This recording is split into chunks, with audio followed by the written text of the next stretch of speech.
time I close my eyes.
Olha só, horroroso o Mamal. Pegou, tocou pro Gagão. Agora olha o Jairzinho. Olha o pique. Agora vai. E o Anão vai. Acaba passando por ele. Não consegue pegar na sequência. Já pega das batida. Agora também com a cabeça. Já vai ali o M5 tentando. Pegou, passou pelo segundo. É falta. Acabou conseguindo. Então louco. Olha o M5. Vai mandar um rap. Vai mandar ali o funk. Não conseguiu. Senhora. Goleiraço. Salvou o primeiro. Salvou o segundo. Vai em busca. Chamou no elástico. Já tá sem oxigênio. Chamou ali na xincha. Não tem ali cintura. Tentou no meio das pernas ali. Passou pelos dois. Querido.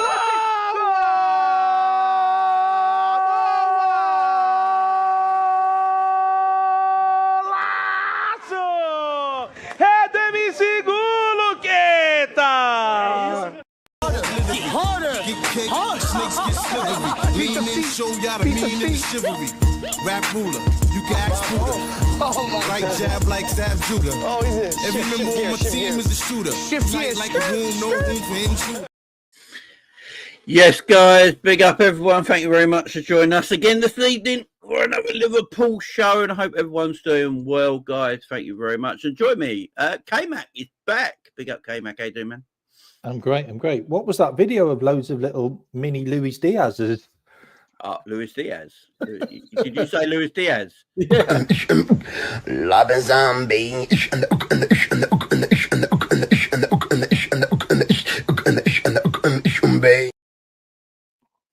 Oh, where'd Lakers go? Where's Lakers go? Big up Lakers. He will be back, I think. I don't know where he's just gone. What the F did I just watch? There he is. He's back. There we go. There he is. You all right, man? Well, this now. You good, man? You good? Yeah, I'm good, thanks. Are you all right? Yeah, not too bad. Not too bad. Good to see Lakers back in the house as well. And yeah, look, we've had the transfer window. That's been and gone. Liverpool did now, which I think we was all expecting in a way that. But look, after PR, well, the world of PR has started again, and rumours circulating tonight by I think Anfield Edition put it out on Twitter, and some others have put it out as well, that apparently Virgil, Van Dijk and Mo Salah have signed new deals. We're going to talk about that. What's it mean for Trent? Because he isn't mentioned in this. Is it true? Is it not true? And if it's not true, we're going to talk about it anyway, because I have a feeling they might sign, and the reasons why they might sign and why it's been kept quiet. We're going to be talking about Ryan Gravenberch. For me, Ryan Gravenberch is the best DM in Europe right now on form. And it's a player that no one thought would be able to play that position. He's proven a lot of people wrong. We're going to talk about that as well. And also, got a big game coming up on Thursday against Tottenham in the semi-final of the League Cup, where we're 1-0 down from the first leg. Can we go through to the final and then the FA Cup on the weekend? So, gentlemen, lots to talk about. You know, Honesty's having a one-night stand with Rihanna. Big up Honesty. You know, that's all you need, man. That's all you need. That's all you need. As long as you're single, Honesty, there's nothing wrong with it. Don't like Chris Brown now. No. Well, if it's Chris Brown, he'll probably beat her up instead of Honesty, let's be fair. The man's a wimp when it comes to men, let's face it. But yeah, Johnny B. Red says Rumours FC. It's always Rumours FC around here. It's always Rumours FC. But monitoring, window shopping, all the lot. That's what we do around here. When he's on holiday. No window shopping. I mean, I've got the red light at the moment, so maybe he went to the red light district. So I've got the light on, just in case Richard Hughes comes around and he sees the red light. So, yeah, you never know. But look, these announcements, I don't think they would. Right, let's get to this, because Richard says it here. If they sign, Liverpool will be the first to announce it in order to shut everyone up. Now, would Liverpool announce this, guys, if only 2 of the 3 are signed? Or would they wait to see what the third one was doing first? What do you reckon, K-Mac? Yeah, I reckon they're waiting for Trent. Look, Robbie Fowler said this a while ago, and he's really close to the club. Also, Steve McManaman has kind of hinted it quite a lot as well. I know he's not so close to the club, but he did used to be a coach. But he still is. So it's being mentioned by some people inside the club. And if you do watch Liverpool FC TV, they do talk about like the old players saying, yeah, Salah's done. Like, you know, Virgil will be done. Like, you know, if you're hearing it from them, you have to take that as inside knowledge, because they work in the club daily. Like, I know that Virgil hasn't come out and said anything, but there's been no club sniffing around any of them. Like, I think this has been done ages ago. Like, I really do. There's a big rumor that it's all about tax, and it's all about making sure that these contracts aren't put on last year's bill and they're going on next year's bill, which is just a really good way of being able to manage PSR, and also gives us more money to spend in the transfer window coming up. And look, Salah's been quiet, Virgil's been quiet, no clubs have been sniffing around, and we've just been, you know, keeping our dirty laundry to ourselves, which is something we haven't been able to do in quite a while. So I've got to be honest, like, I think it's just Trent. I think Trent's holding it up, and I think it'll probably be announced like maybe next month. I don't think it'll be like before the Everton game, which everyone seems to be talking about. Because I think it's Trent. And I also think if the tax thing is part of it, well, that's going to be March, isn't it? Or the end of, it's going to be probably March for the tax, or April. No, I hear that. I hear that. Lakers, what do you think, man? The more I listen to quotes and people talking, I do agree with K-Mac. I think it is done. I want to know, obviously, because us fans, we're like waiting. And do I agree we have to wait for Trent? If Trent doesn't want to sign, then why does the other two have to wait? Then tax reasons, like I said, make sense as well, because we do like to make the books look good all year round. But I think we're just becoming impatient now. Obviously, the chance window didn't go great. Agree with it or don't agree with it. I didn't think we need signings personally, but that's my opinion. I think depth we have in the team is brilliant. You can argue the quality in certain positions, but that's a different conversation. But yeah, I just think this will help lift the fans just for the last little run in. His contract's done. If two are done, then I think it's just announce them. I was kind of hoping it might be tonight, but I thought it won't be. We waited this long, so what's another month or two to wait if they're done? But yeah, it's just waiting game. But I just don't think us as a club, but we all blame FSG for the contracts, but it's clearly the guys running the day-to-day business of the club that's doing these decisions. It's Edwards and Hughes, and but obviously they know what they're doing. We all wanted Edwards back, and we have to wait now and just see what happens. But I just don't think they're stupid enough to let them all go for free. You wouldn't have thought so. Look, I'm going to chime in on this. So the way I look at it right now is that you got three of the best players in the world are available for nothing in a few months' time to any team in the world. You can talk to them now. You can talk to them at the end of the season. You can make approaches to them now. You can make approaches from to the end of the season. The only Sorry, Bob Paddock, you got to put that comment up. Bob Paddock. Arsenal will be 50 million plus £1 for slots. Sorry, mate. It probably will. It probably will happen. Just blew my mind. There's a good comment. So here's how I'm looking at it. I said this the other day on I can't remember which show I was on, but I said this the other day. And so Mo Salah and Virgil, the two best players in the world, arguably in their positions. It doesn't matter about age, If Virgil van Dijk is available for nothing in a few months' time, why is there no club sniffing around for him? Why is there no clubs? Why are we not hearing rumours of Virgil being talked about going places? Why has there been no agent talk? Why has there been no one chatting about Virgil's services? There's been nothing. Mo Salah, same. There's been nothing. Like, nothing concrete anyway, absolutely nothing. The Saudi stuff is always going to be there just because who Mo Salah is. But Saudi have come out and said, I don't know if anyone watched the Piers Morgan interview. They come out and said they got no interest in Mo right now. They would love to have Mo, but literally got no interest in Mo right now. There's That was taken right out of context, that interview, and it made it out like he said they wanted Mo Salah when he didn't even say that. He didn't say, he said we'd love Mo Salah. Yeah, because who he is, it makes sense. But no one's really come in for Virgil and Mo are available for nothing in a few months' time. No one's been talking about. There's been no evidence that any clubs are coming in for them. No agent talk. No rumours. No concrete stuff. Who's the only one player that we got concrete stuff on that might leave the football club? And that's Trent Alexander-Arnold. Why have we got that? Why do we know this now? Because of the bid. Real Madrid literally bid for him in the January transfer window. And Liverpool turned it down. Yeah. So that tells me Trent's representation, it might not be Trent himself, but his representation is talking to Real Madrid enough that Real Madrid could make a transfer request for him in January. Yeah. All their contract stuff is all the Spanish side of it.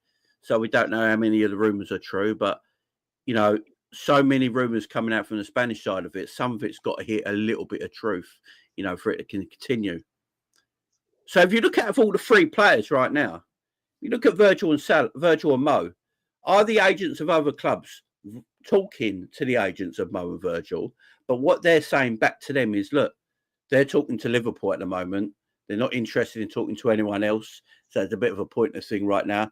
If things change, we let you know. Agents talking to Trent, and Trent's agent might be the other way around. They might be like, yeah, he is talking to Liverpool, but he has got his eyes on other things. And, we put things together and maybe we can talk and all that. Because out of all the three players, if you really think about it, Trent is the only one talking to other clubs, apparently. And Real Madrid legitimately put in a bid in for Trent Alexander-Arnold in January. Mo and Virgil, no bids in January. No one came in. No one even asked about their services. No talk online. So for me, are we looking at it now that Virgil and Mo look like maybe not signed a contract yet? Maybe they've not done that yet.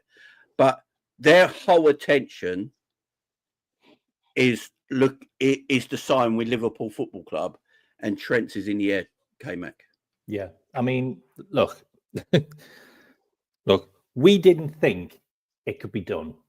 Nobody thought that we could go and get a manager that could go and win the league straight off the bat. Like, everyone was talking about Jurgen Klopp is irreplaceable. Like, we're never going to be able to get another guy that can do what he's done. Well, look where we are. And I'm pretty sure Virgil and Mo didn't think that either. But they're sat there now and they're like, hang on a minute.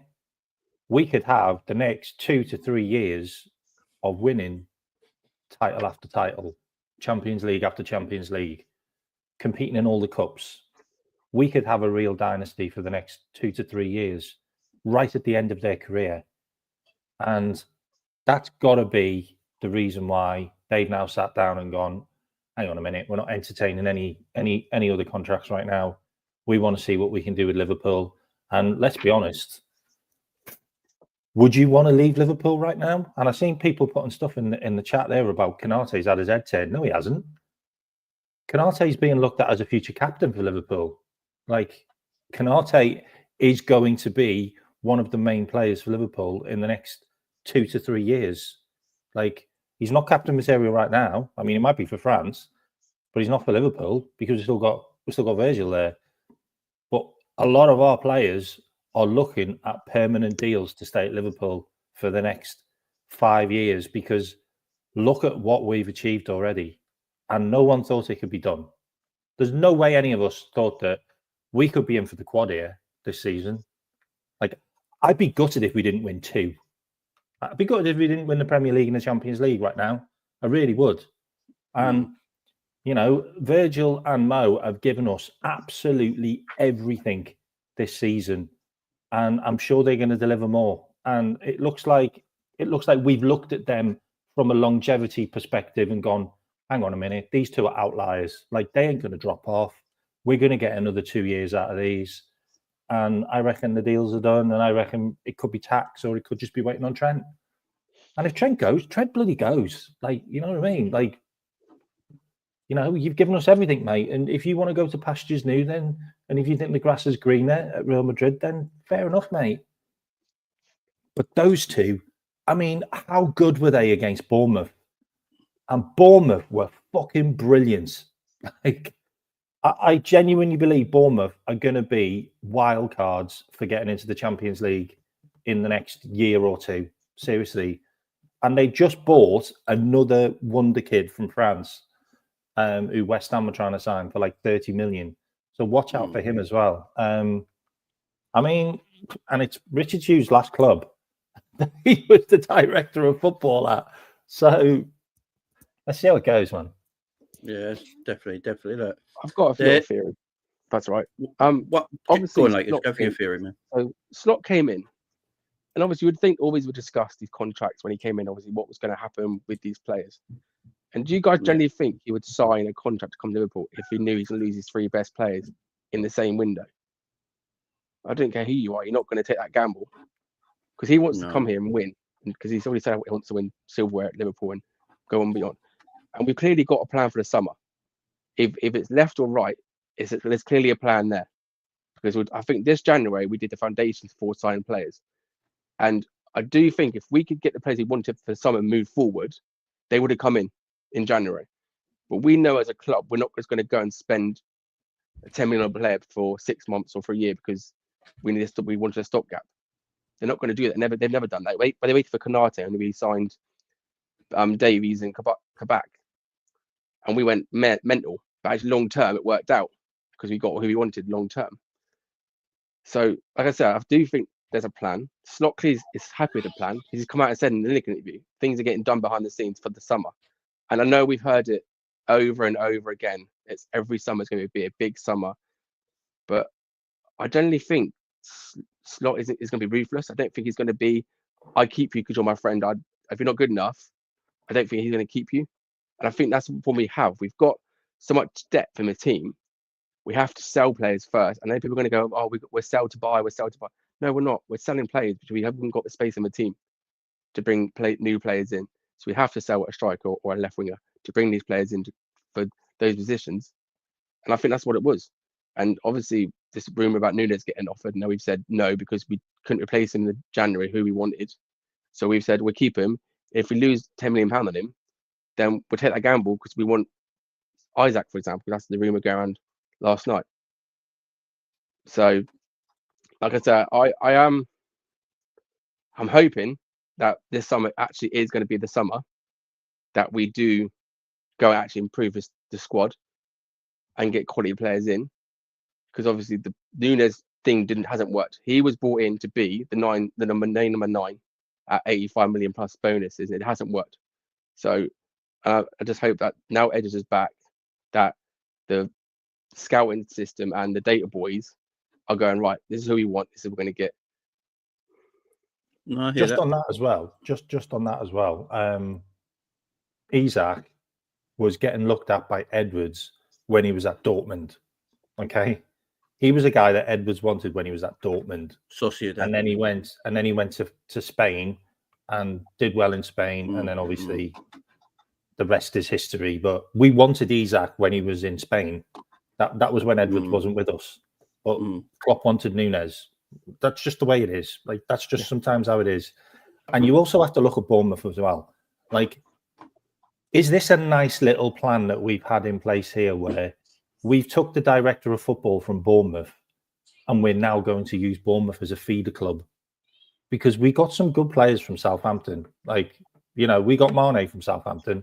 He's a good player. You know, we've done that with other clubs where we took their best players.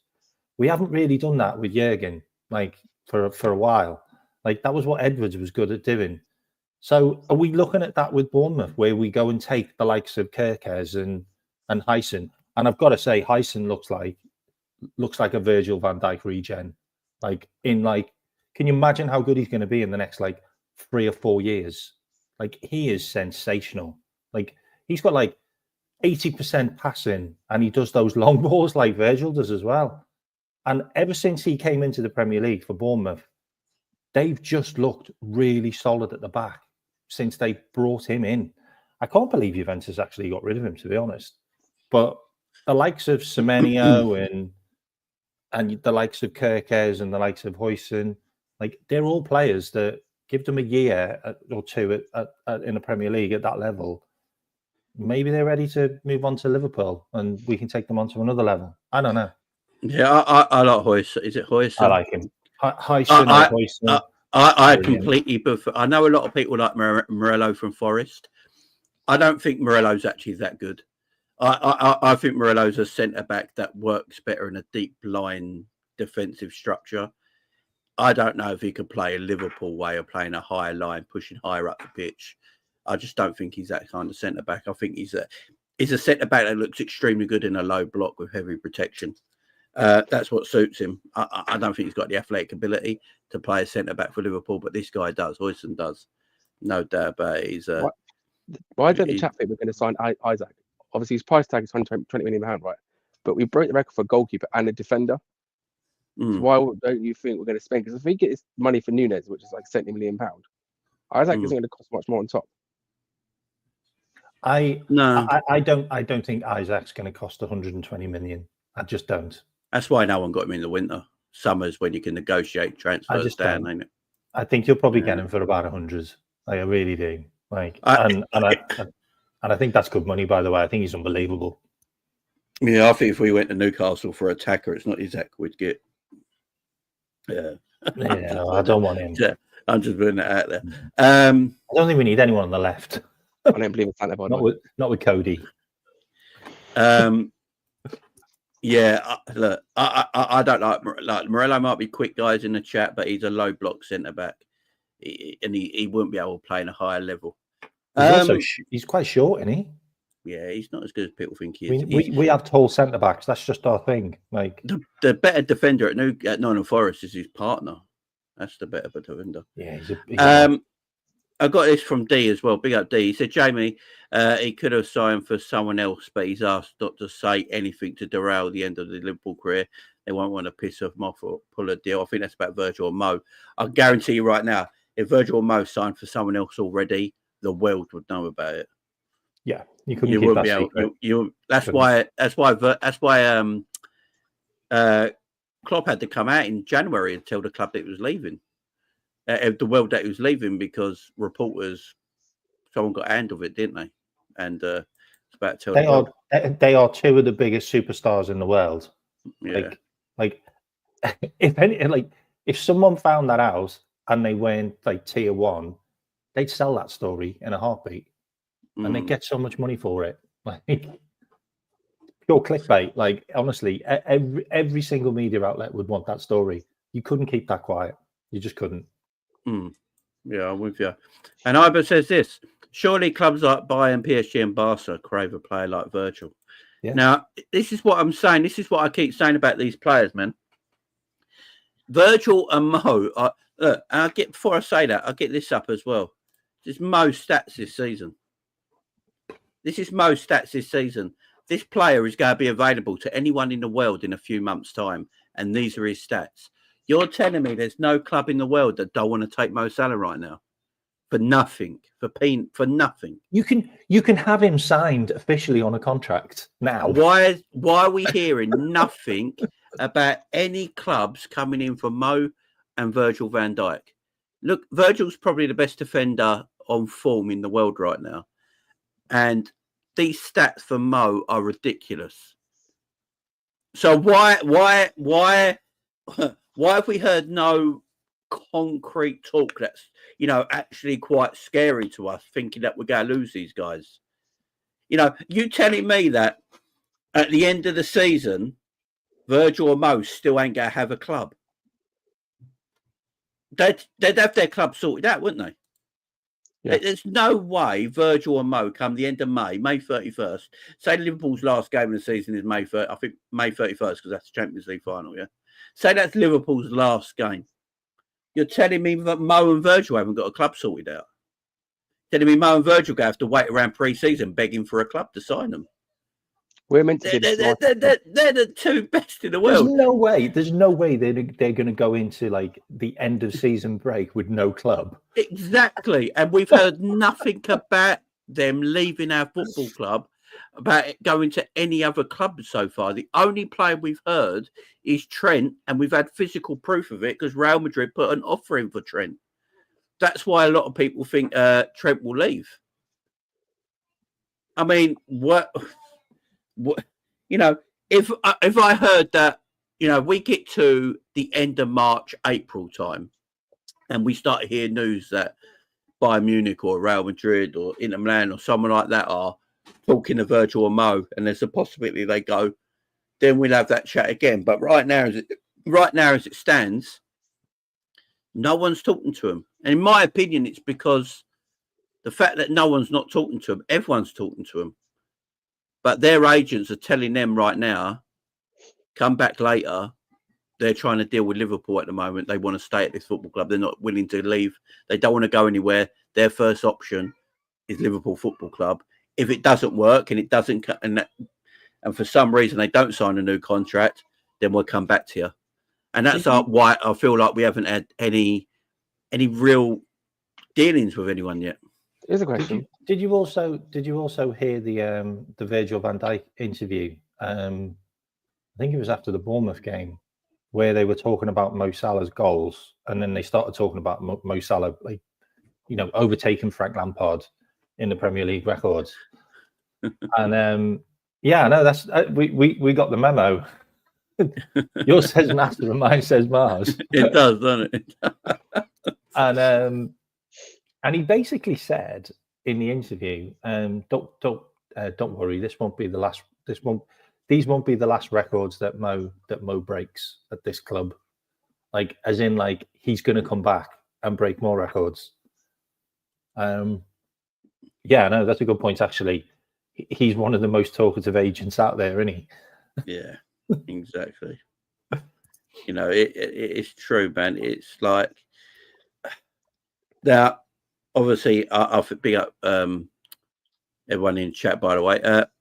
I know a couple of you said where we got this information from. So Anfield Edition put it out, and I think some other people have got hold of stories as well and put it out there. Look, as you can tell by, I don't think, as the title says, rumours. Indy Colour's. I don't personally think they've signed a contract yet. I'm going to put this out there for people who get mad at me. I don't think they've signed a contract yet. What I think is happening is that they have gave their word to Liverpool, so they're not talking to anyone else. I'm not sure with Trent because Trent's kept quiet for the whole thing. And no, we don't know what's going on with Trent. The only thing we can talk about is Trent's agent, and Trent's agent is his brother. Trent's got, you know, he's also the agent of Jordan Henderson. Look what's happening over with Jordan. You know, and we know for a fact that Real Madrid put a transfer bid in for him. The only reason, and by the way, a club puts a transfer bid in for a player is the player or the player's agent have gave the okay for that to happen. That's literally the only reason. So someone from Trent's team or Trent himself gave Real Madrid the permission to make that happen, and he got turned down. So, you know, Trent might not have wanted to go. You know, can't speak for Trent, obviously, because he's not said anything. So Trent might not wanted to go. It was just all his agent and his people working for him doing that work. But we know for a fact that did happen this month. So it hasn't happened with Mo and Virgil, which I'm a bit shocked about. I know a lot of people in the chat, a lot of people are probably shocked at the fact that these two guys, we never heard diddly squat through January about anyone coming in for Mo Salah and Virgil, which gives me a bit of optimism that they will sign new contracts, K-Mac.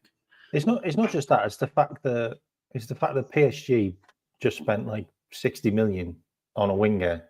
You know, if they'd have thrown 60 million at Mo, we may well have looked at that if he wanted to go. You know what I mean? Shout. That's a good shout, actually. You know, they could have thrown that money. It's just like what Al Nasser have just spent 75 million on John Duran, and someone just bid 75 million for Matoma. Like you throw that kind of money at Liverpool for a guy that's only got like 4 months left on his contract, and he's refused to sign a new contract. We'd probably look at it, but nobody has. Which makes you think that they've either signed already, they've given an agreement, or we're literally, you know, in talks, and they've given us their word that they'll give us as much time as they can. And as far as I'm concerned, that you know, we have to look at that. And we've obviously weighed up the odds. And what are the odds of getting these two re-signed? And what are the odds of not? And they're obviously higher. And we've gone, okay, we're not going to entertain any bids, and we're just going to negotiate as much as we can. And for me, look, it looks like Trent might have just outpriced himself at the club.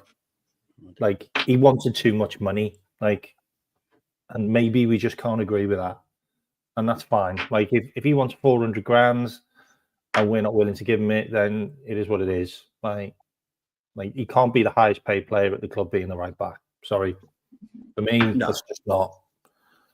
That's just not. You're just not that guy. Like you know. So, you know, Salah and Virgil, if they want to pay rise, then maybe that's in discussion. But as far as I'm concerned, and I said this a while ago to you on your show, definitely months and months ago, I feel that if those two sign, we will try to get them to reduce their contracts because they're older players. But, you know, maybe we just can't, and maybe we just have to just bite the bullet and pay them more. But definitely not what Trent wants. 400 for right back is mental. Yeah, exactly. No, it is. Big up Josh says smash the lights, guys. We need 150. Suarez ratio, exactly.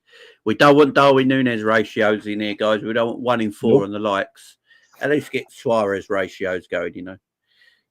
You got like 300 people in the house, so make sure we're getting 200 likes at least.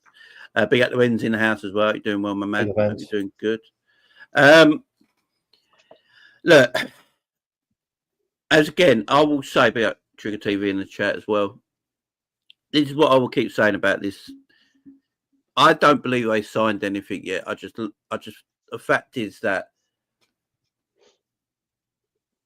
it's now February and we've not heard about them leaving the club for any other clubs. And as I keep saying, does anyone really envision them coming to the end of the season and they've not got a club sorted out? So something's got to happen between like now and the end of the season, this short period that we're in, for some news to happen, because they're either staying or if they're leaving, why haven't we heard anything yet? I think Tony put it in the chat right now. If Real Madrid were coming in for a Virgil or a Mo, we'd have heard everything about that by now. You know, I think PSG have got are looking at him, but as K-Mac just said, they went and just bought Craver, you know, for 60 odd million quid. I know you don't play on the same side of the pitch, but that's still like an investment they made in January. Why didn't they make that investment in the summer, in the January for Salah? Because if they wait till the summer to get him for a free, they're going to have to pay Mo even more in the signing-on fee and wages as a free transfer than they would if they paid the 60 million for Salah in the January. So it's a strange one. What do you think, Lakers? Because I think both will stay, and I think Trent will go. But I think three will stay. If I'm really honest, I don't know if Trent. I do. I kind of feel like all three will stay. For being honest with you, like we're getting new kits deals this next season of Adidas. They must be saying what's going on, because they're not going to lose the three best players in the team when we've got a new shirt sponsor, new shirt deals coming in. You know, they all sign new deals, and that's like with Adidas, they're going to be over the moon. And maybe that's what we're trying to do, line everything up in this season. We get the trophies, they then sign deals, the new kit people come in, and everyone's like, great, it's this new beginning.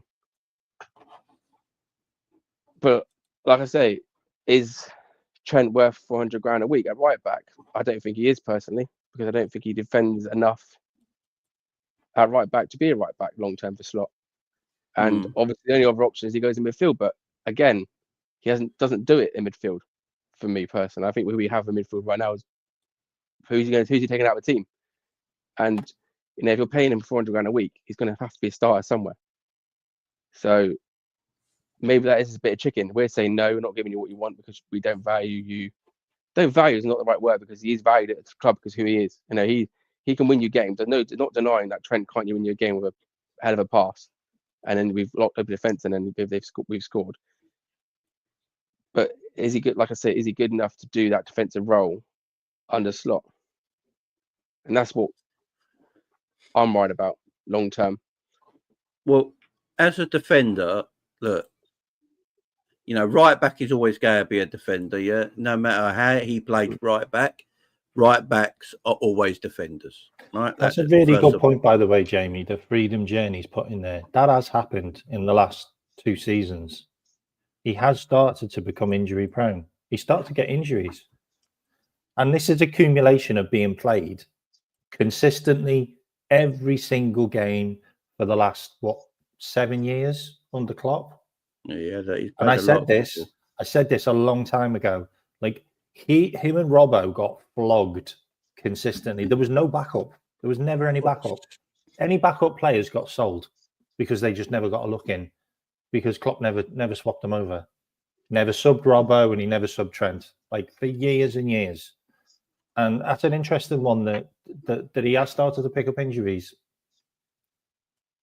Yeah, I mean, this new injury, he'll probably only be out for 1 game only. I think that's what they said today. He's got a... Yeah.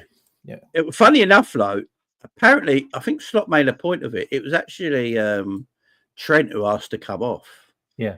He told Slot to substitute me. So, yeah, it's... the Trent one's the one, ain't it? Look, is he that... If you got Virgil van Dijk and Kanate who are better defenders than Trent, why would you pay Trent more as a defender than them two. It doesn't make sense, does it? It literally makes no sense. Or do you just treat Trent? Is Trent treated a little bit differently because what he can do on the ball? You know, let's face it, the reason Real Madrid are coming in for him is not because of his defensive ability. It's what he can do for the team on the ball more than any other right back they can get in the market.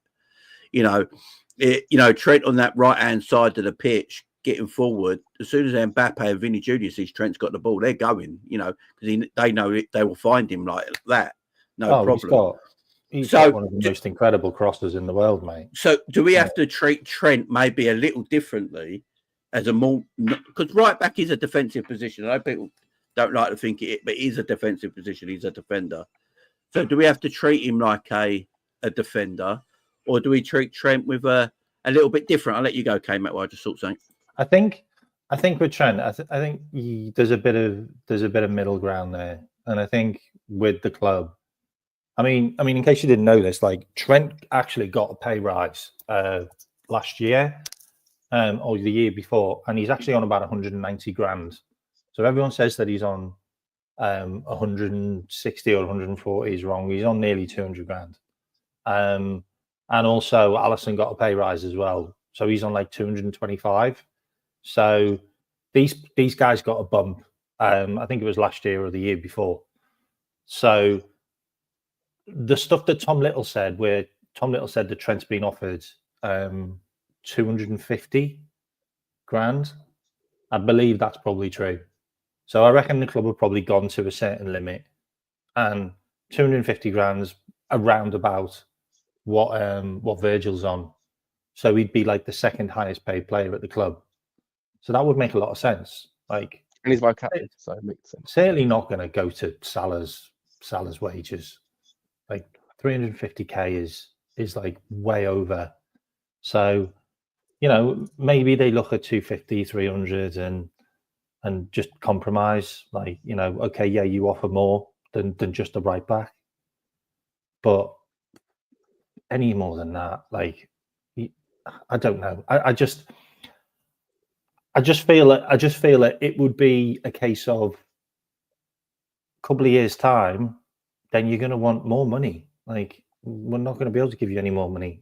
If you're at the top of our structure, we're not going to break our structure anymore for a right back.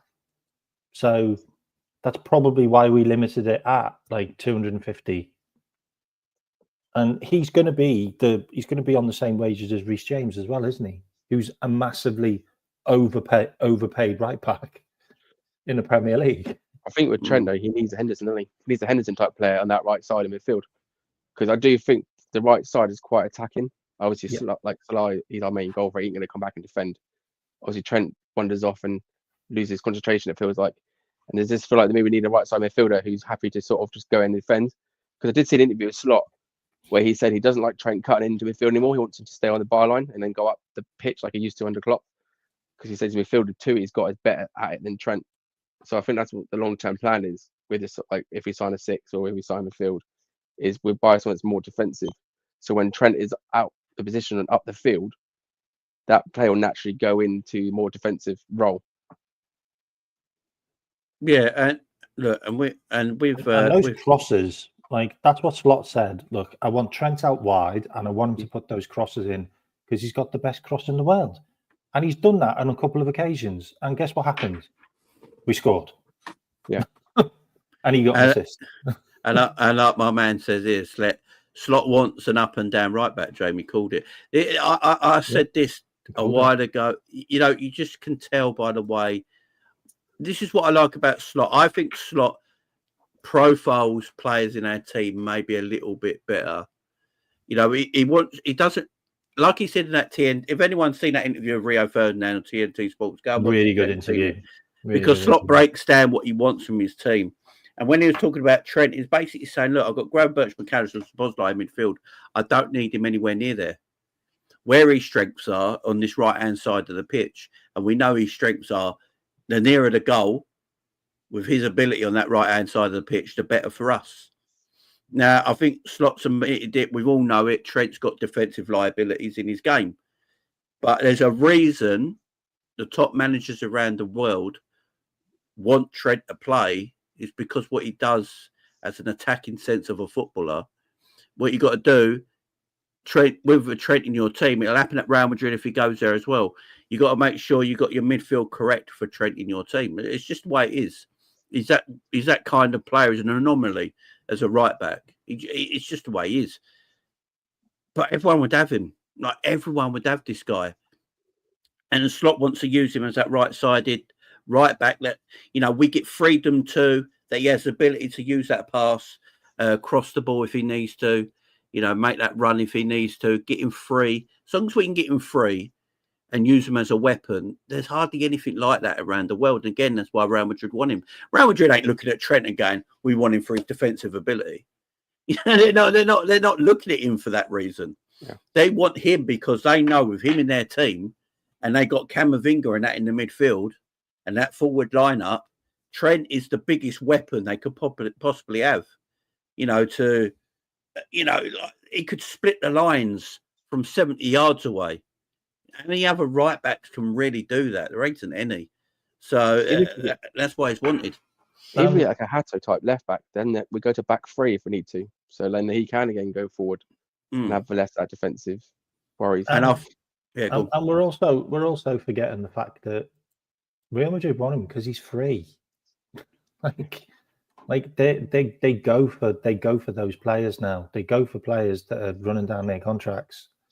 They didn't get Alphonso Davies. They're probably pissed about that. They're probably gonna go for him because he's free. And they've got a habit of getting players out of clubs when they're running their contracts down. They're renowned for doing it. They've done it with loads of players, that they've got in their team. And also, they know for a fact that if he was under contract, there's no way Liverpool is selling him. So, no way. So this is their only chance. Trent would have had a not for sale sign on him his whole career at Liverpool, no matter how much. Always. So, guys, this is Trent's injury record. So, as you can see, for this season, he's been out for 20 days already. Last season, Trent was out for a combined, not last season, but for the 23-24 year, he was out for a combined 103 days. This season, he's been out for 20 days. The 22-23, 6 days. 21-22, he was out for 84 days. 29 days. 18-19, he was out for 66 days. Trent gets his injuries. I remember that 21-22 season injury. What was that one? Trent gets his injuries, which is a mad thing. So 21-22, muscular problem and hamstring injury. Okay. Hamstring injury, muscle problem. Obviously, coronavirus is counted as an injury now. He's out for 11 days, so we're giving him a bly there. Hamstring injury, calf injury, knee injury, back problems. That's when he was still growing, to be fair. There's only one injury, though, isn't it? There's only one injury. Look at how many hamstring injuries he's had. Yeah, hammies. Yeah. Look how many hammies he's had, guys. Yeah. That's a worry. When you keep on getting recurring hamstrings. That's a lot of hamstring injuries. That's this year as well. It's a lot. And that's what K-Mac was saying, though. He's been playing a lot of football since he was like 18, 19 years of age, which with youngsters, you want to rotate youngsters quite a lot because young players are growing still when they're playing. And that's what happened to Michael Owen. Michael Owen said it when he was 17 years of age, he never stopped playing football. He weren't a sub. He was a first teamer for England and Liverpool, and he never stopped playing. And by the time he was 24, he was done. His eyes are gone, or hamstrings are gone. Yeah. But yeah, that's his hammies. That's his hammies. It's his thigh injury he's got right now. But this last injury, that one there, that was from the 9th of November, guys. That was his one before he just got injured. That little hammy that he pulled. Was he rushed back though because of Bradley got injured? Did he come back early because of Bradley? Nah, because he didn't get injured straight away, did he? No, He played a few games. the one in 2023, 24 was when he came back too early. Yeah. Torn lateral knee because he broke down. He did it twice, didn't he? He broke down in the Arsenal game. We brought him back for that Arsenal game. So he got it in January the 8th, 2024. Yeah. Came back on January the 28th, and then redid it again on February the 13th. Yeah. And then we didn't see him again till April the 8th. So he has had his injuries, Trent, which I didn't realise. Yeah, Richie. I didn't realise how many injuries he's had, man. So yeah, he's had the odd injury here and there. There's no doubt. What I did want to say though, is, do you remember when we won the league? Obviously, it wasn't in front of the fans, but there was a couple of players that were leaving, and they knew they were leaving, and they were celebrating, and they looked quite kind of like low key. Like one of them was Minamino, and we knew these players were going to go after we won. I just can't see that being the same. I can't see us celebrating a title or celebrating a double or a treble, and Mo and Virgil sat there going, "Yeah, I'm going to leave this now and go somewhere else." What? Under the first season on the slot, I just can't see it. Couldn't see it. They're just not the type of characters that would do it for me. No. To be like, no. Oh yeah, I'm off to the States, or I'm off to play in Spain or Saudi Arabia. They'd just be like, no, I want more of this. And it'll be the first time they're celebrating in front of the fans as well. Yeah, and the thing we hear from Mo as well, he wants to win the Premier League. He's desperate for it, man. He's so desperate to win this Premier League trophy. Virgil is as well. Trent, of course, is as well. They're all desperate to win this Premier League trophy and succeed. I just think with Trent, with the talent that he is, right, and at the age that he is probably looking around the world thinking, what else can I do? I've got the ability to play anywhere in the world. And he has. To be fair to Trent, if Bayern Munich, Real Madrid and all these clubs really desperately wanted a right back and Trent's available, they'd probably go for Trent. I don't think the reason, there's no other competition for Trent at this moment in time is because it's Real Madrid in the front foot.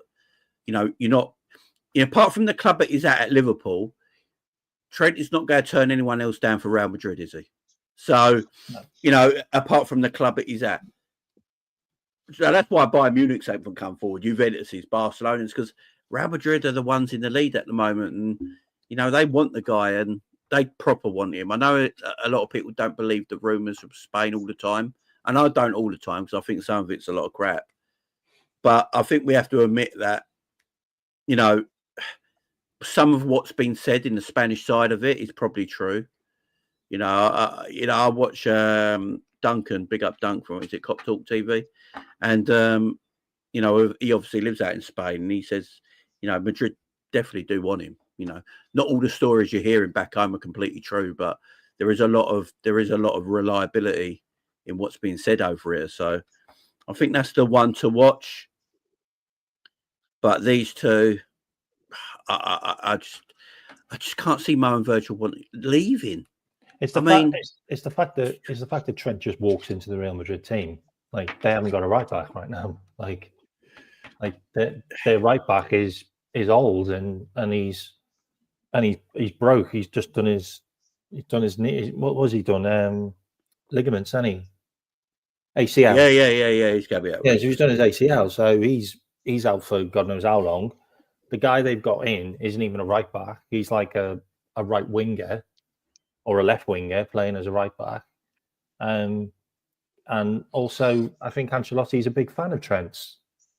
When he was at Everton, he was a big fan of Trent.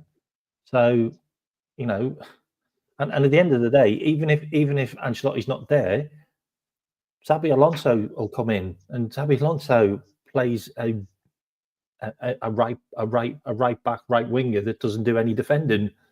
It suits him perfectly. I think like it Frimpong. Just do what Frimpong does. Yeah, I think they signed him. Yeah, I hear that. Yeah, it's going to be fascinating from now till the end of the season because, as I said, there's no way we get. And his best mate plays there as well, by the way. Yeah, and there's no way we get to the end of the season and Virgil or Mo haven't got a football club. Do you know, that's just mad. Because if they ain't got a football club and they ain't signed pre-deals with anybody else, you know, that would just be madness to me. So that's why I'm still on the thing that Virgil and Mo stay at the football club. But Trent, yeah, I know a lot of people with like PR reasons. Some people believe that they've signed contracts, but the club can't say anything because of Trent. I hear it. I know some people were saying earlier that if this was true, what would it matter if the club came out and said Virgil or Mo are staying because everyone would be high on it? I'd be high on it. I'd love it. Unfortunately, I'm not one of these fans, though, but a lot of hate will come Trent's way. Trent got a lot of hate for the Man United performance because everyone thought he decided I'm not going to play for Liverpool anymore and go to Real Madrid. Yeah, so he got a lot of hate from it. So much of that wouldn't have happened if that bid hadn't come in. Yeah, it literally came in, and it made him look like he wanted to go to Real Madrid because he put that performance in. And even you could even hear audio in the stands where when the players would come down the tunnel, the close-up with fans saying, "If you play like that, fuck off to Madrid," sort of thing. So, and nothing happened. So can you imagine if you tell these two they're going to sign contracts? So I wouldn't do it. K-Mac wouldn't do it. Latest wouldn't do it. You guys in the chat wouldn't do it. We'd all actually be ecstatic that Mo and Virgil stay at our football club.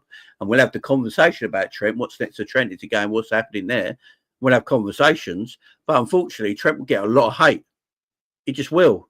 So that could do last season in another way. Yeah.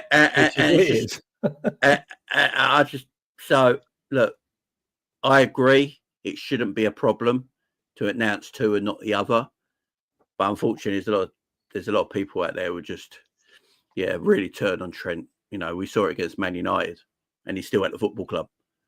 So Trent would get slaughtered. He would, Bruno. You're right. So I think that's maybe why the club are not saying anything.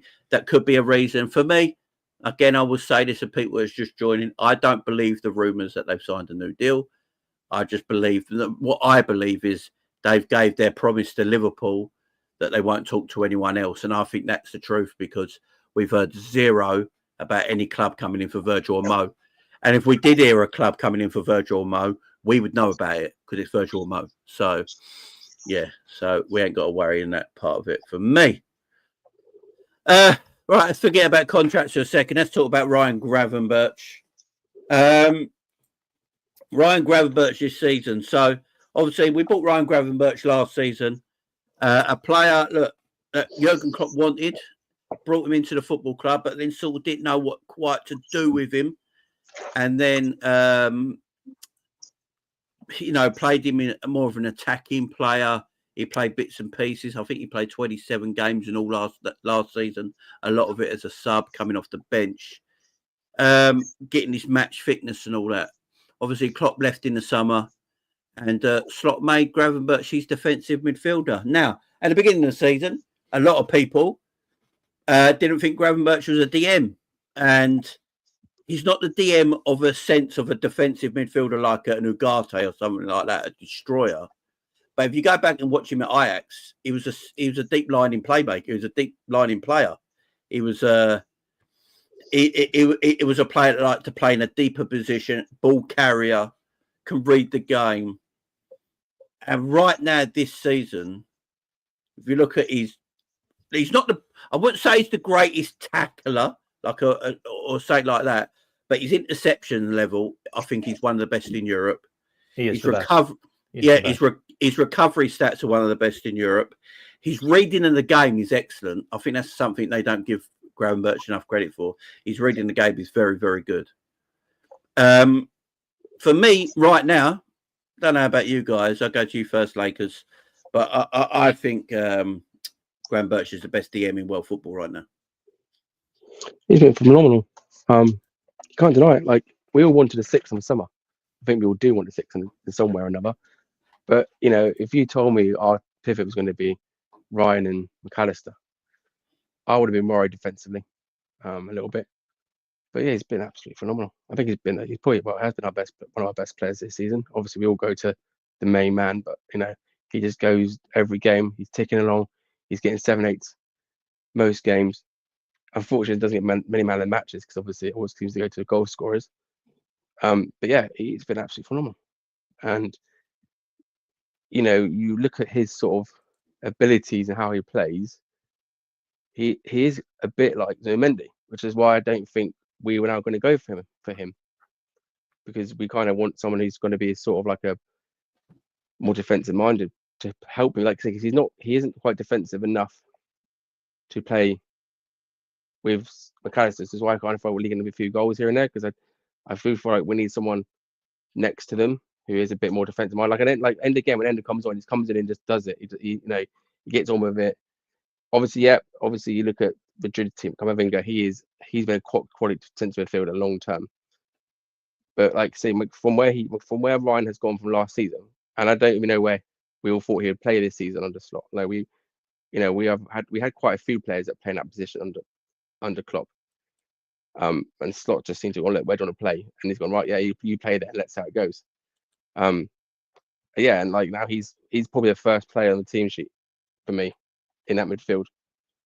Obviously you got McAllister there, who's again been pretty good.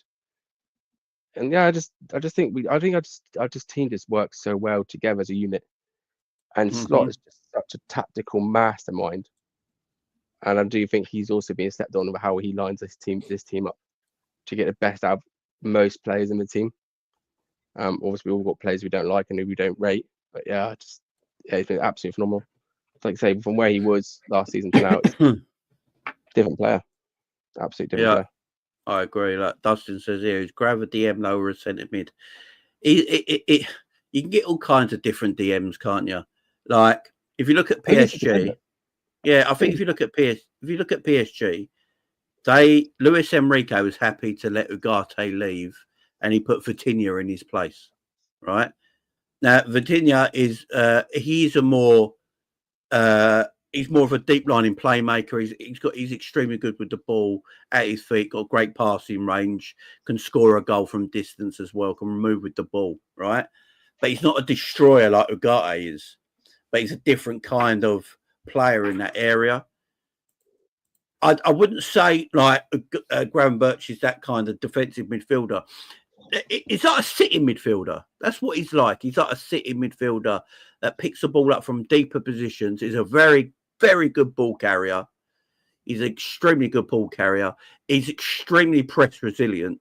I mean, can you press a guy? I don't know if you can press Gravenberch. Man gets out of every single hole, man.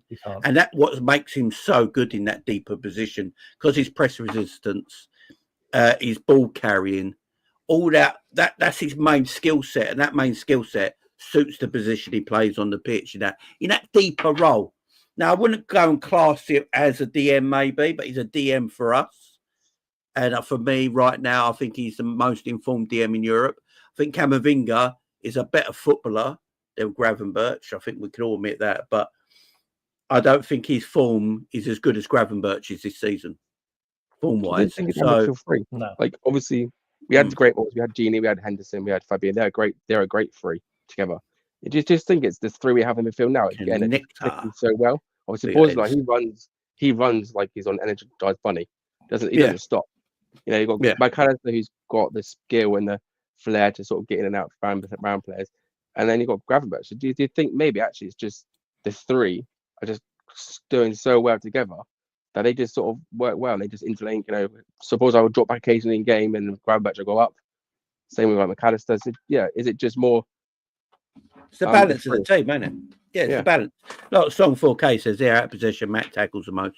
Szoboszlai presses and Grav intercepts. In possession, Gav carries, Szoboszlai overloads. Exactly that. Our midfield three might not be at this moment in time, for me, the best combination of midfield. They might not be the individual best midfielders. And I used to say this under Jurgen Klopp with Gini Wijnaldum, Fabinho and Henderson, right? That if you go back to that midfield three, it's very similar to this midfield three. There's a lot of similarities in them midfield, They weren't the best individual midfielders in the world in their positions. You could argue Fab was for a little bit, maybe. But as a combination, what they did for us, it worked and it was successful. These combination, what these three do, are tremendous. You know, so like he says there, McAllister's tackling. McAllister's, he's the controller. I think En said it a minute ago. Grabs the connector, and Szoboszlai is just that athletic, stamina-driven. Can go box to box. He's not your out-and-out 10, like Jamie Carragher said. He's not a 10 that's here to, you know, do what Odegaard does at Arsenal. See, Odegaard wouldn't work in us. Odegaard for Liverpool wouldn't work for us. You know, if he was at Liverpool in our 10, because he's not defensively astute as what Szoboszlai is. So it's the, can you get better midfielders and better players? Yes. As a group of three at the moment, like K-Mac said, they're as good as anywhere else. They really are. They really are. Can I give you some numbers on Gravenberch? Also, okay, just as a profile, yeah. Ideally, what you want out of your midfielder is you want a tall midfielder who is strong on the ball, who is press resistant, who is happy to take the ball in any position, in any situation, and be able to distribute the ball. Yeah. He should be good in the air. He should be good on the ball. He should be good when there's players around him, and he should be ready for to play the ball at any time, and also have a bit of pace about him to be able to move away and transition from midfield into attack. He does absolutely everything in spades. Like the transformation from him last season to this is just phenomenal. And you also have to remember, he's only 22. He's only 22. And this is the first time he's been put in this position in the Premier League. And he's grabbed it with both hands and he's been unbelievable. I'll give you some of his numbers. 23 games in the Premier League, 2 assists. He's got a 89% pass accuracy in total. Like, this is an average. 27 long balls, 48% long ball accuracy, which is better than Trent, by the way, which is weird. He's created 21 chances. His cross accuracy is 75% as well. He doesn't cross a lot, but his crosses have been good. He's actually 60% successful dribbles because he dribbles away. He's won 32 fouls in 23 games. That's something he's really good at, is being able to keep hold of the ball and being able to get fouls as well. 116 duels he's won. Yeah, 60% of his duels he's won. He's actually better aerially than Zubimendi is right now. And Zubimendi is probably one of the most aerial dominant defensive midfielders in Europe. He's actually got 77% aerial duel ratio.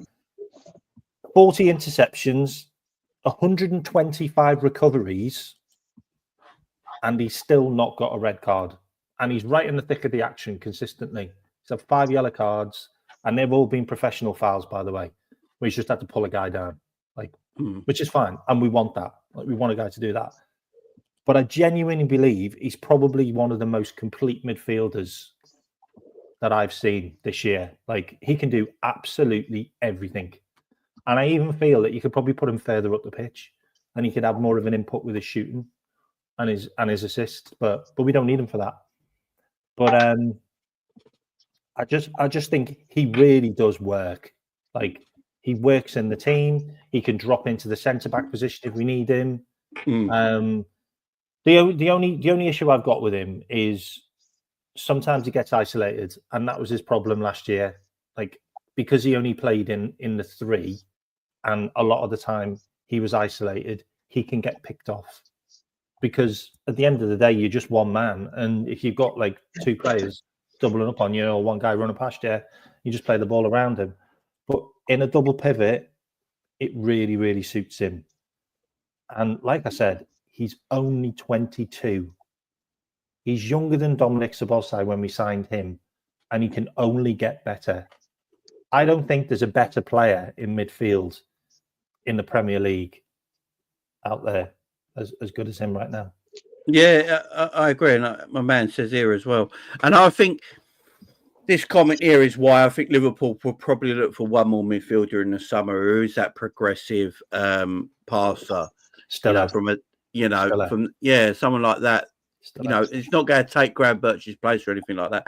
It'd be a progressive passer in that position because, McAllister's passing is better when he's higher up the pitch, ain't it? We've seen it when McAllister plays 10 for Liverpool. McAllister needs a rotation player. Yeah, because you got your rotation player for Don, which is Jones, and you need a rotation for McAllister, and I do think Gravenberch probably does need a rotator for him as well. And I genuinely look. I know you're probably going to shout in the chat. I genuinely believe McConnell could be that guy. He's kept him for a reason. He has got a future at Liverpool. Kept him for a reason. So yeah, McConnell's been kept for a reason. Yeah, I think we forget that our team's quite young. If you take out obviously the Virgil and Salah, our average age group goes down, or Endo. The age group goes right down, doesn't it? Yeah. So our average age this season is 26.4 years old, right? And we all say we want to write a new left back. Sorry. So Robbo, again, we buy an left back, we buy Kirk. What is he, 21?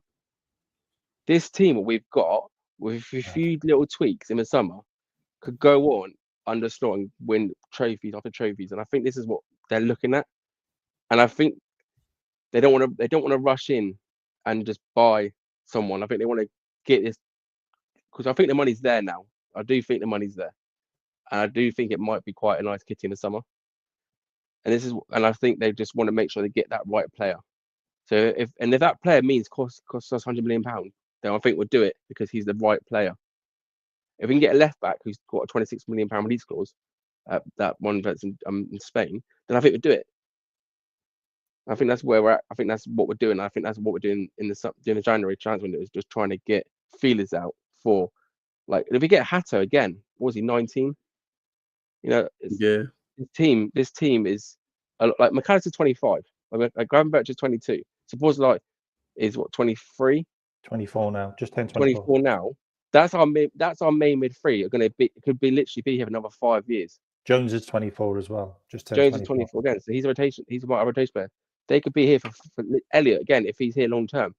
He could be here for another 5 years. Yeah, like that's what I'm saying. Like Grav. Sorry, that sounded so cockney then, didn't it? When I went there. Grav. I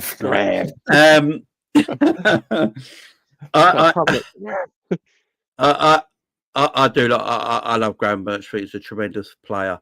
Obviously, most of our fan base, the only worry is if someone like Grav gets injured towards the end of this season, that is a problem. I get that. I do think if Gravenberch got injured and was out for a few games, I honestly believe he'll play Szoboszlai in a double pivot along with McAllister. Me too. And because I think you got more choices to play the 10 role than you have Gravenberch's position.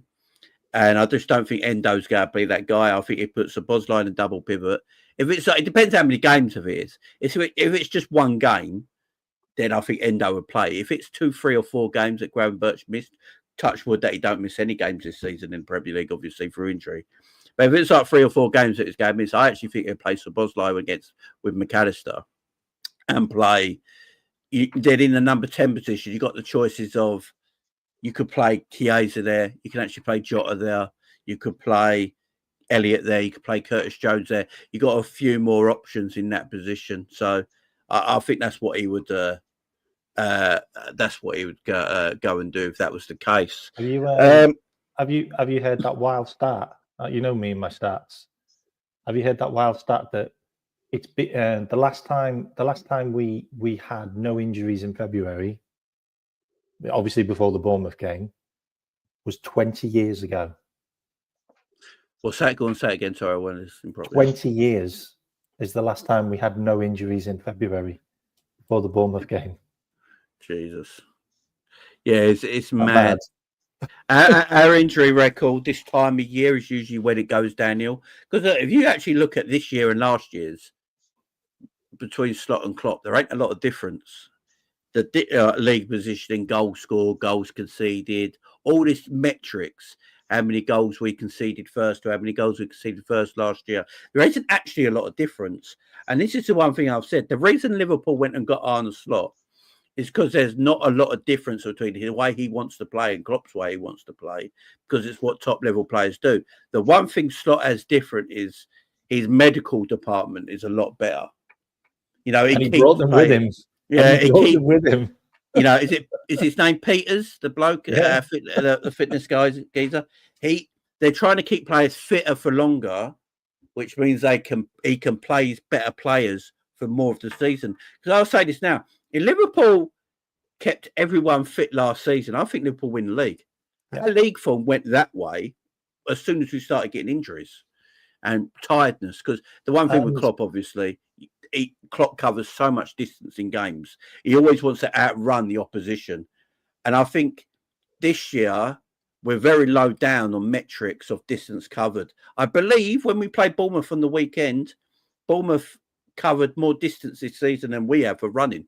Yeah, they did. So, yeah. You're tired or not? Yeah. And we tired them out. This is true as well. We tired them out of our play. We tired every team out. We tire every team out. We'll play their legs, man. Every team out.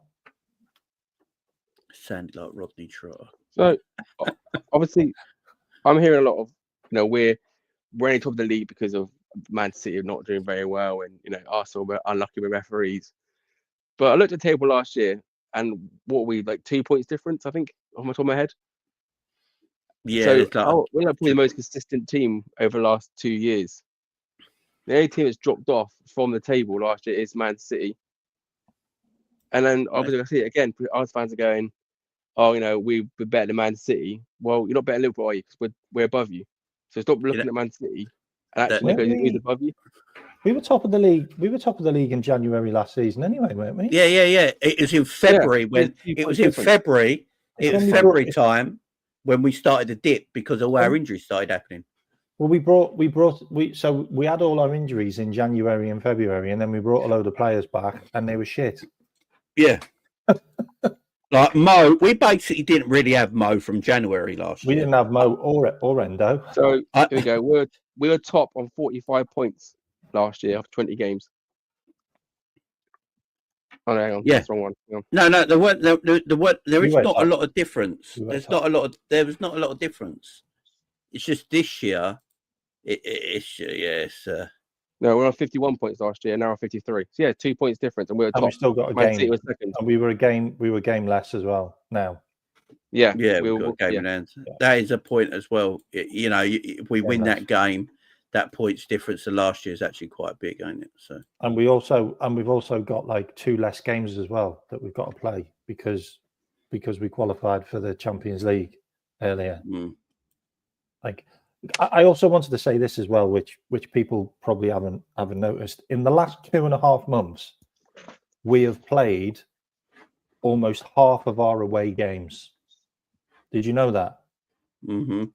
Like, no other team in the Premier League has had more away games in the last 2.5 months than Liverpool. Like, it's been absolutely insane, the amount of away games we've had to play. And we have still got the best away records in the league. We've got lots of home games coming up. And you know what we're like at home.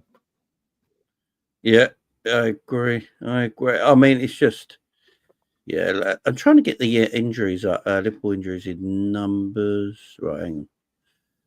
Wait, my internet a bloody work here. Hurries up. So who's deal with Scotland? Because I want to give that guy some praise. Something Peters, I think his name is. Because like this whole team we brought in this season is doing phenomenal. Like we almost didn't get him. We almost didn't get that guy because he couldn't get a work permit. He couldn't get a work permit, but we got him in the end. That is very true. Ruben, is it Ruben? Ruben Peters, Ruben Peters. Let's just put it in the chat. Yeah. The thing is, we're not scared, are we, to make these decisions? Like, obviously, we've got a guy from Everton as our assistant manager as well. Like, there was no uproar from that. Like, you know what I mean? He's an ex Everton player. He was highly rated though. Like, he exactly. was highly rated. I tell you something else as well, which I find quite interesting, is we just give players time off. Like we beat Bournemouth, which was an unbelievable game, by the way, and then we gave the lads 2 days off, and they all just like went on holiday and stuff, and they're posting pictures of themselves in, and you're like, that's how you, that's as good as a bonus. Like, I'm around. it's literally like, yeah, go and do the business, lads, and you get a couple of days off, and I mean, like, you're not even training. Like, and also the way we're doing things in training as well. It's like we're training on different routines. Like we had everybody who was involved in the PSV game training on a different routine because they were going to do the midweek game, and then the rest of the lads who were going to do the Bournemouth game, they were training on a different scenario for the end of the week game, and all of that really plays in as well because they get more rest and they're not doing so many different training sessions, and it's just, I mean, and it also helps as well. Our manager, like, his family isn't. Did you see the interview we did with Gary Lineker? Yeah. He literally said, like, he is literally 24/7 Liverpool right now. No distractions. No distractions. So what happens when the wife stays away? You know, get on with your work, man. Yeah, I think Arsenal off to Dubai to do their normal. We go win everything next. We went to Dubai. Although last year they still didn't win the league. They don't seem to tell you that, didn't they? They don't seem to tell you that. They were top of the league when they went to Dubai and they came second. So A lot of air miles, haven't it? You got the air miles up, that's for sure. That is for sure. Right, I'm sorry, I'll be right with you guys. I'm just let's talk about a certain McConnell. So, you know, obviously Middlesbrough came in with a transfer fee for I think it was Morton. Tyler Morton for 10 million quid. Liverpool apparently wanted a lot more than 10 million quid. Don't know how much we wanted for him, probably 15. So that got cancelled. But at this moment in time, McConnell seems to be, I don't know if he's a slot pet project. All managers have one. But there's something about McConnell that slot really rates. He even plays in front of, Tyler Morton. In front of Morton. He's ahead of Morton. When I watch McConnell play, he's at, like, a lot of people were talking about Bobby Clark last season and players like this, and McConnell's outlasting them. But when you actually watch McConnell play, he's a very good passer of the football. He's extremely, and he's very aggressive as well, and I think that's why he stayed. I don't know what you guys think. Did you see the numbers that came up on the I think it was Sky Sports did like an overview of his performance in the final last year, and he was number one at everything, like pass completion, number of touches, number of passes. Like, he was number one at everything. Like, he was a main contributor for us winning that cup final last year, and he was 19, and he literally, I think he played 2 games like before that. For me, if you can impress Slot that quickly since you come back from an injury, for you to now have him talking about you in interviews, and for you to leapfrog a guy that's on the verge of, like, well, he's playing under 21s, England under 21s on a regular basis, Tyler Morton. For you to leapfrog him, and for a loan not to happen, and I genuinely believe you probably leapfrog Endo now as well. Like, you must be doing something good, and you're doing it in training, and you're doing it on the pitch. And he was the best player in the midfield against PSV. Yeah. And that's a good team. Like, that's a good team that we played, who I think they hadn't been beaten in, like, I don't know, like 50 odd games or something at home. Like, they got some crazy record. And you put up a good, you really had a good performance against them. Like, I think you got a future. And hopefully you get to see him play. Well, you get to see him play against Plymouth. Not sure about definitely. Tottenham. Not sure about Tottenham because I think we'll play a full strength against Tottenham. Yeah, look, the Plymouth game, I expect the sort of similar 11 that played PSV. I would like Elliot to have a better game now. Like, be honest. Yeah, he's the one to watch out for. Long time, I think. Well, Elliot. Yeah, I don't always leave him long time. Well, the thing is, because Slot played a different formation, Slot's system was different to Klopp's was different to Slot's because, Klopp played a lone 6 and then 2 box-to-box midfielders either side, didn't he? Yeah. So you could play Elliot as that right-sided midfielder of the 3 in a Klopp system. Because we play a double pivot, can't really play Elliot in a double pivot because he's not physical enough. Then in the 10 position, that's Szoboszlai's role at this moment in time. If we do buy another midfielder in the summer, that is this more aggressive ball passer from midfield, progressing the passes from midfield through the lines in a more of attacking sense, then you might be pushing McAllister up a little bit more. And that's Szoboszlai down to the bench, or that person you bring in's on the bench and Elliot's even further behind. Elliot doesn't work at right wing. Elliot plays the 10. I think Elliot said it himself, I want to really play the 10 if I can. I just don't see where Elliot, in this formation and system we play right now, plays apart from the 10 position. So if you look at Elliot, and look, Elliot's a great player, by the way, but he's played 170 games already. He's only 21. Okay? Klopp overplayed him for the age he was. Like, let's just make that clear. He was the scapegoat when he went into midfield, when we had that really poor season, and we had to turn it around with inverting Trent to the second half of the season, where we scraped into the Champions League. Was it Champions League or Europa League? It was one of those. And you have to look at it, like, where does Elliot fit into the team now? Okay, so if he's an attacker, he's 7th choice. If he's a midfielder, he's 5th or 6th. Like, he's not even the guy that comes off the bench first, because Curtis Jones does, or Jota does, or Nunes does. So he's not even the guy that comes off the bench first. So he's the guy that comes off the bench 2nd or 3rd. And that's not what Elliot wants. Like, wasn't Brighton looking at him, but he wanted like 180 grand wages at Brighton. And that's the reason why Brighton didn't want to entertain it, because he wanted really high wages. So Elliot needs another club because he's too good in his mind to be on the bench for Liverpool and to be not the impact player, but the second impact player, if that makes sense.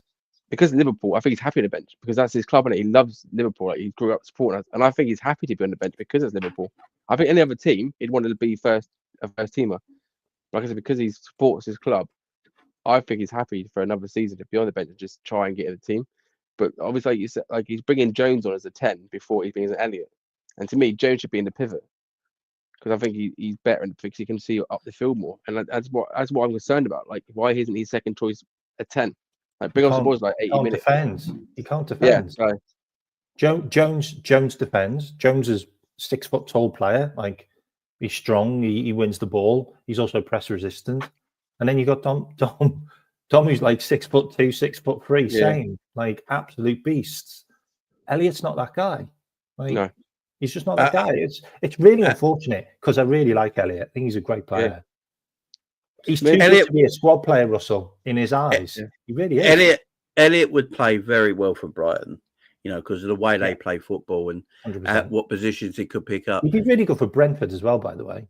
Yeah, I'll watch him for Liverpool when he comes on as a sub. He does make a lot of impact when he comes on as a sub for Liverpool.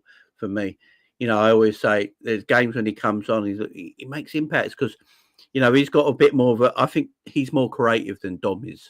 As a footballer. That's the problem. Yeah, that's the issue. He's more creative than Dom is, but Dom's better all round. So that's why Dom plays. But creativity wise, I think Elliot's a better player. I think Elliot can cook in that position, given the if he can do it. It all depends what Slot wants and what Elliott wants. If Elliott's happy to play under Slot for a few years, but he knows what his role's going to be in the team, and Slot tries to develop him, then yeah, I'll see it. I think Elliott needs a proper DM, doesn't he? I think to get in the team, I think Elliott will need a proper DM, so he cannot worry about defenders much. But yeah, gang, this question: if we do get over the line and win the league, maybe Champions League, do you think the owner's in position of power, or not make any major signs like we did under Klopp? I think we're going to sign players this summer, gang and deep. For the fact is, the players that Slot wants to play the way he wants, you're going to have to buy players. I've always said this.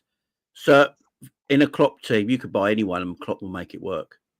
I really believe that. With Slot, I think Slot wants more technically gifted footballers. So yeah, I do think we'll buy players. And you got to remember this. Obviously, this ain't Slot's team yet either. So Slot will want his own players, even though he doesn't have a say in it, 'cause he's not a manager. He's a coach. He will still want his players to develop. So, and I think it all depends what happens to the three. If you keep Salah, you keep Trent, and you keep Virgil.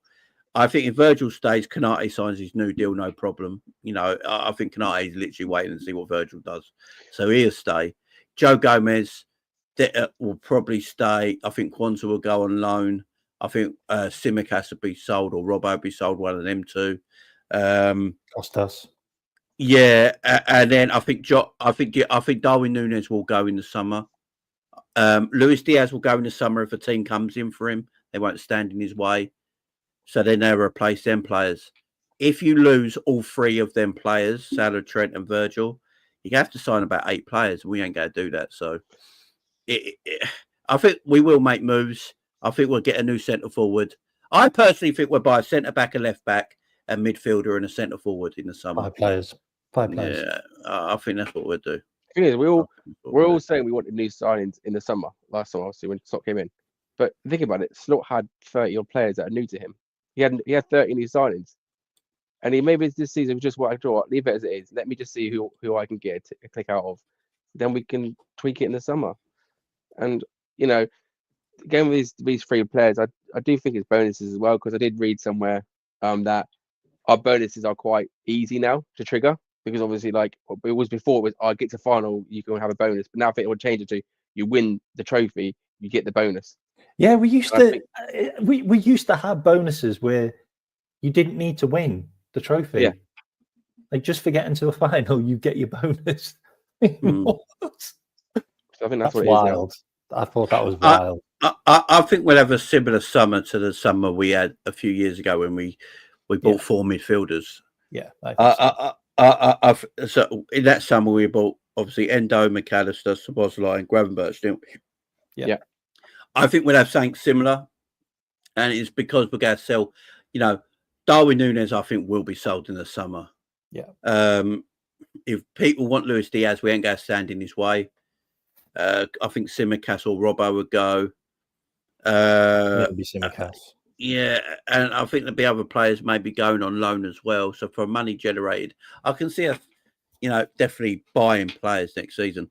It might came out and said 5. I think it might be just a 4, but it might be the centre forward, the central midfielder, the centre back, and the left back.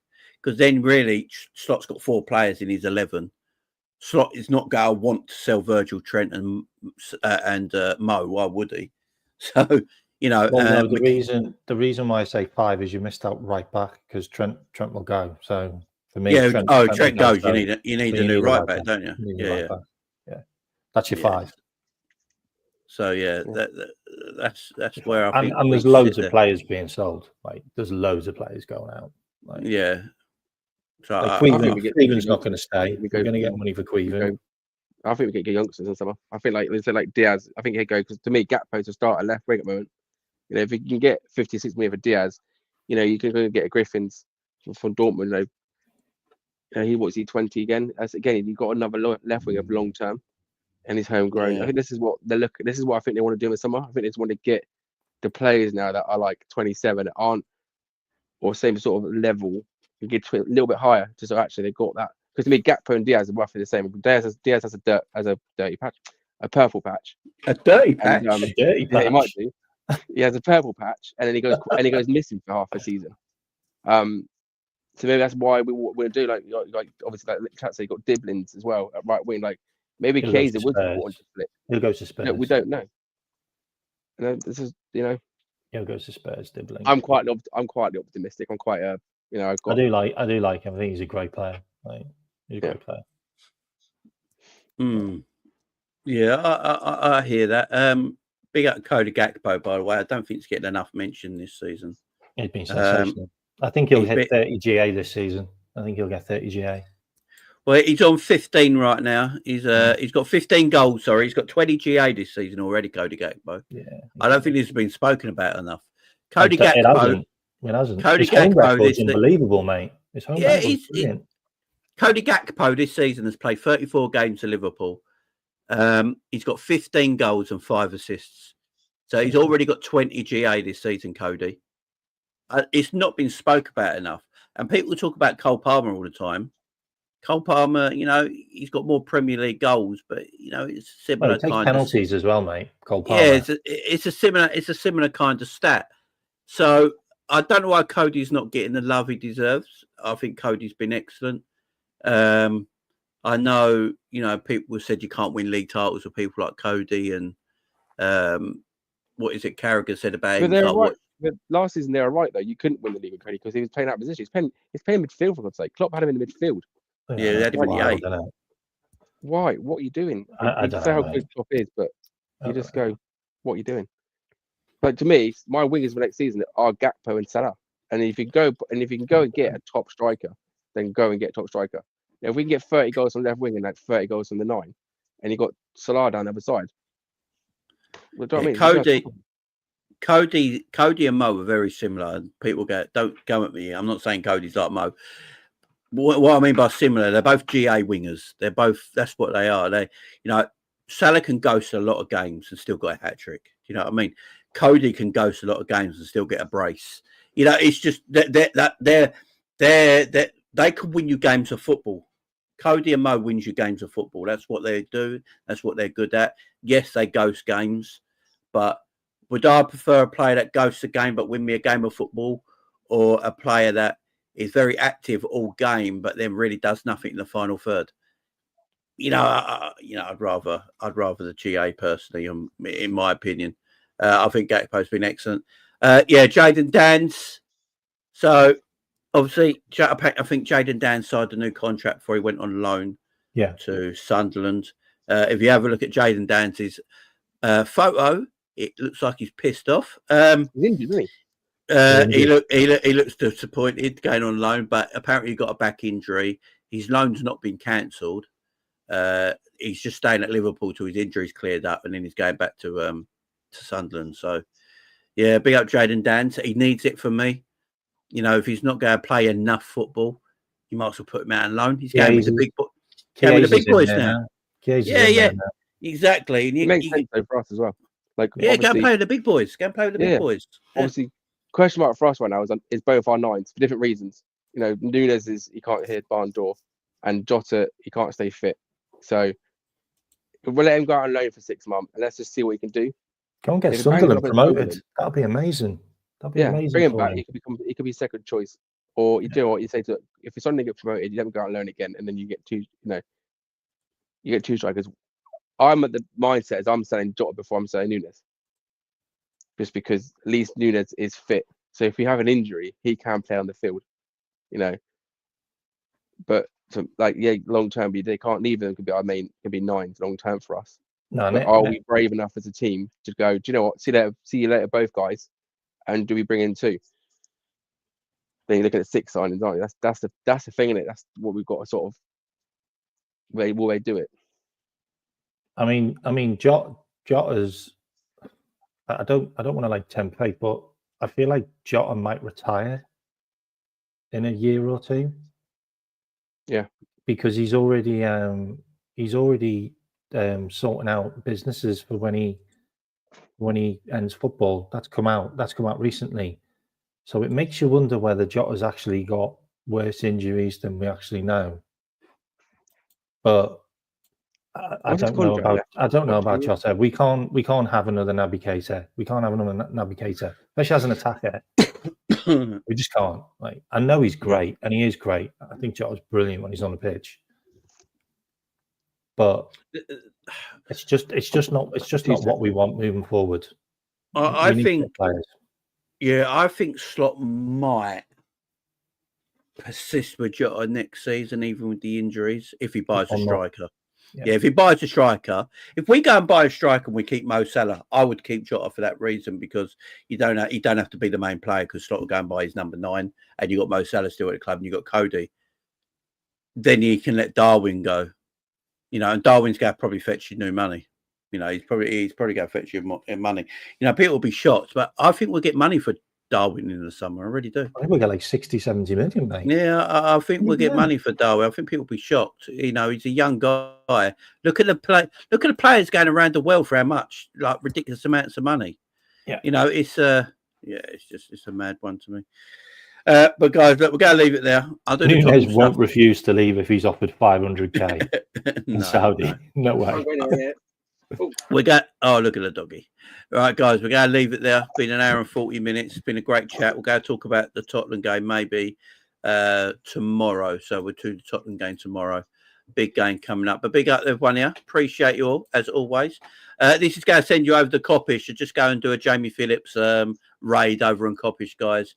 Big up to everyone. Stay where you are. Go to Coppish. Let me stick my Jamie Phillips raid. I'll check my channel in the link as well, mate. If you've got time, anyone, go over and sub to my channel. Appreciate it. Cheers. There you go, guys. Big up, everyone. Go and raid Coppish. Big up.